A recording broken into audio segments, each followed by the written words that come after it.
Venezuela అధ్యక్షుడు Nicolas Maduro చూసాం. ఆ దేశానికి వెళ్ళి అతని భార్యను అరెస్ట్ చేసి అమెరికాకు తీసుకొచ్చినటువంటి ఘనత ఇవాళ గొప్పగా చెప్పుకుంటున్నారు.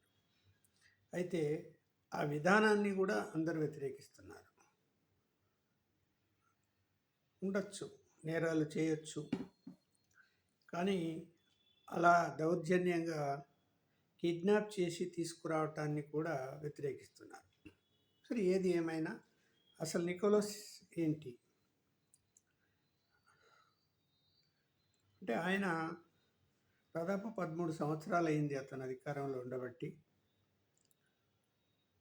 మరి ఆయన అధికారంలోకి వచ్చిన తర్వాత ఆ దేశంలో చమురు నిల్వలు ఎక్కువ ఉన్నాయి, ఆర్థికంగా అభివృద్ధి చెందేటువంటి దేశంగా చెప్పుకోవాలి. కానీ 35% గతంలో ఉన్నటువంటి పేదరికం అంటే బిలో పావర్టీ లైను ఈయన అధికారంలోకి వచ్చిన తర్వాత అది 50%కి చేరింది. అలాగే హత్యలు ప్రతి ఏడాది కనీసం 4 నుంచి 5 వేల మందిని దారుణంగా హత్యలు చేస్తున్నారు. అంటే ప్రభుత్వము కంట్రోల్లో లేదు. దానికి కారణాలు ఏమిటి అంటే ఈ మధురో ముందు ఆయనే ఈ యొక్క మత్తు పదార్థాలకు అంటే మాఫియాకు రింగ్ లీడర్గా వ్యవహరిస్తున్నాడన్నది ఇవాళ అమెరికా ఆరోపణ, ట్రంప్ ఆరోపణ. అమెరికాలో ఉన్నటువంటి ఈ మత్తు పదార్థాల మాఫియాకు అతను నాయకత్వం వహిస్తున్నాడని అనేకసార్లు హెచ్చరిక చేసినప్పటికీ కూడా ప్రయోజనం లేదు.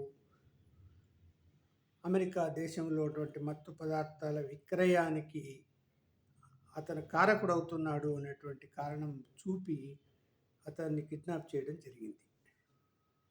అయితే అతను నీతిపరుడు అవినీతిపరుడు అంటే ఒక ఉదాహరణతో చెప్పవచ్చు. అతను దాదాపు 5.2 బిలియన్ గోల్డ్ను స్విట్జర్లాండ్కు తరలించాడు. అంటే దాదాపు 46,000 కోట్ల రూపాయల విలువ చేసే బంగారాన్ని అతను ఆ దేశం నుంచి స్విట్జర్లాండ్కు తరలించి అక్కడ భద్రంగా పెట్టుకున్నాడు. ఎవరు? ఆ దేశాన్ని కాదు, అది ఆయనది. ఎలా సంపాదించగలిగాడు, ఎందుకు ఆ పని చేసిండు అన్నది ఇక్కడ ప్రతి ఒక్కరూ చర్చిస్తున్నటువంటి అంశం. అంటే ఒక స్మగ్లరా, లేకపోతే మత్తు పదార్థాల మాఫియా కింగా, ఒక డానా అనేది వస్తుంది కదా. ఉండొచ్చు. ఇవాళ అమెరికా తీసుకున్న చర్యను ఖండించవచ్చేమో, కానీ అతని దుశ్చర్యలను, అతని నేర సామ్రాజ్యాన్ని మనం కూడా ఖండించాలి కదా మరి.